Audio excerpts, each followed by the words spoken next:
Chers collègues, avant de vous présenter le budget primitif 2024, un point sur la situation à fin 2023.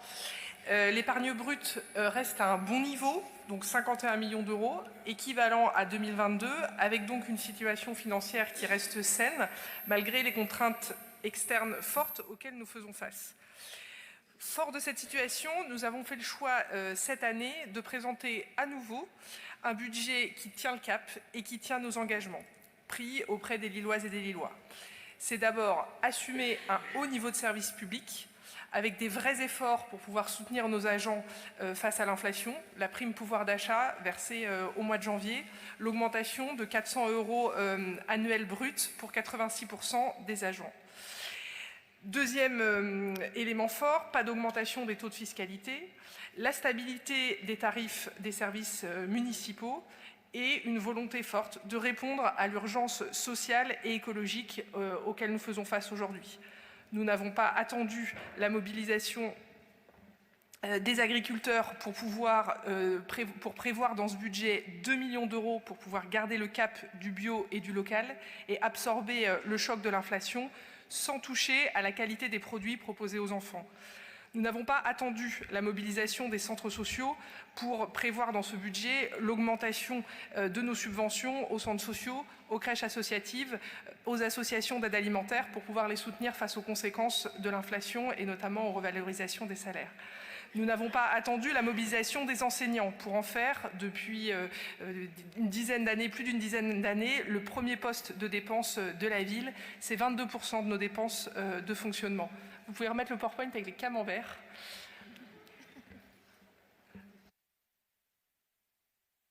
Dépenses augmente, voilà, 22%, l'enfance éducation, premier poste. Sur la suite, nos dépenses augmentent donc en 2024, plus 26 millions d'euros, mais moins que nos recettes qui, elles, progressent de 27 millions d'euros. Et j'en profite sur la diapo suivante. Voilà. Pour rappeler que les dotations de l'État augmentent 2 fois moins que l'inflation. C'est 932 000 € de dotation globale de fonctionnement que nous allons percevoir en plus cette année. Ça ne couvre même pas la moitié de l'augmentation sur la restauration scolaire. Donc je ne sais pas si l'État considère qu'on doit donner moins à manger aux enfants, mais en tout cas, nous, on garde évidemment le cap à la fois de la qualité et de la quantité, évidemment. Sur la taxe foncière, diapo suivante, nous sommes toujours tout en bas du tableau sur le montant payé par les Lillois par rapport aux autres grandes villes de France et nous avons perdu une place par rapport à l'année dernière. Nous poursuivons notre programme d'investissement. 130 millions d'euros inscrits au budget 2024, c'était 120 millions d'euros en 2023, 115 millions d'euros en 2022, et donc on continue avec 12 millions d'euros sur les équipements sportifs, non, restez sur les photos, pardon, 4 millions d'euros sur la salle des sports Saint-Sauveur, 4 millions d'euros sur la piscine de l'Homme, cher Olivier Carmel, 2 millions d'euros sur la piscine de Fivelem, cher Sébastien Duhem et cher Franck Gerby, et je n'oublie pas non plus les 650 000 € pour le complexe sportif Arthur Cornette, 2 millions d'euros pour mon voisin sur la salle des sports Lestiboudois, cher Stéphane Le Petit. Je pourrais aussi citer la halle de glisse ou les vestiaires US Carrel, mais cher Johan Gomis, c'est un budget en investissement avec beaucoup sur les équipements sportifs. Évidemment, nous continuons cet ambitieux programme d'investissement, cher Audrey Linkenheld, pour une transition écologique juste et l'amélioration du cadre de vie, avec 25 millions d'euros pour la rénovation bas carbone, dont la piscine de l'Homme, dont les Stiboudois qui sont aussi dedans.